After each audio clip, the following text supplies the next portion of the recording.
Emmanuel. প্রভু যীশু খ্রিস্টের মহিমা হোক। আজকের গীত সংগীতা পাঠ, গীত সংগীতা 10-এর গীত। স্বর্গস্থ পিতা, পুত্র, পবিত্র আত্মা, প্রভু ঈশ্বর সর্বশক্তিমান, যিনি ছিলেন, যিনি আছেন, যিনি আসিতেছেন। গীত সংগীতা 10-এর গীত পাঠের আরম্ভ এই রকম। হে সদাপ্রভু, কেন দূরে দাঁড়াইয়া থাকো? সংকটের সময় কেন লুকাইয়া থাকো? দুষ্টের গর্ভপ্রযুক্ত দুঃখী আগুনে পড়ে উহাদের কল্পিত ছলে উহারাই ধরা পড়ুক। কেননা দুষ্ট আপন মনোরথে শ্লাঘা করে, লোভী সদাপ্রভুকে জলাঞ্জলি দেয়, অবজ্ঞা করে। দুষ্ট লোক নাক তুলিয়া বলে, তিনি অনুসন্ধান করিবেন না, ঈশ্বর নাই, ইহাই তাহার চিন্তার সার।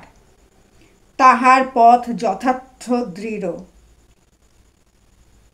তোমার শাসনকলাপ ঊর্ধ্ব, তাহা দৃষ্টির বহির্ভূত। সমস্ত বিপক্ষের প্রতি সে ফুৎকার করে, সে মনে মনে বলে, আমি বিচলিত হইব না, পুরুষানুক্রমে কখনো বিপদগ্রস্ত হইব না। তাহার মুখ অভিশাপ, ছলনা ও শঠতার পূর্ণ। তাহার জিহ্বার নিচে উপদ্রব ও অন্যায় থাকে। সে গ্রামের গুপ্ত স্থানে বসিয়া থাকে, নিবৃত্ত স্থানে নির্দোষকে বধ করে। তাহার চক্ষু অনাথকে ধরিবার জন্য লুক্কায়িত। সিংহ যেমন গহ্বরে, সে সেমনি গুপ্ত স্থানে থাকে। দুঃখীকে ধরিবার জন্য অন্তরালে থাকে। সে দুঃখীকে ধরে, আপন জালে টানে, সে গুড়ি মারে, সে অবনত হয়। অনাথেরা তাহার প্রবল থাবায় পতিত হয়।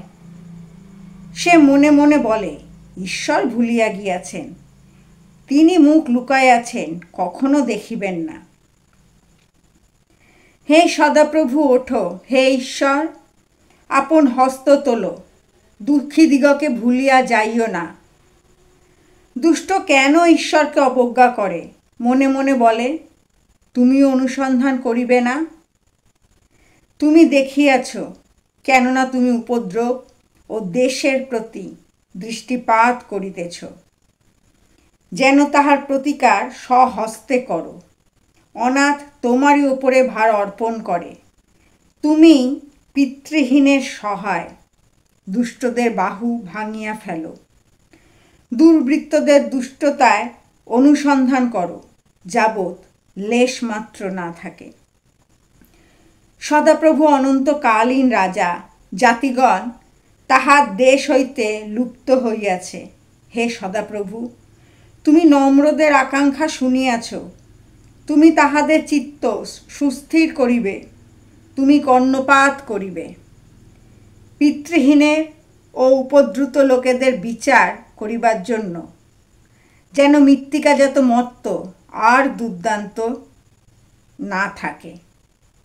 স্বর্গস্থ পিতা, পুত্র, পবিত্র আত্মা, ঈশ্বর পিতা সর্বশক্তিমান, যিনি ছিলেন, যিনি আছেন, যিনি আসিতেছেন, আমাদের শহীদ ঈশ্বর। প্রভু যীশু খ্রিস্টের মহিমা প্রচারিত হোক। আমেন।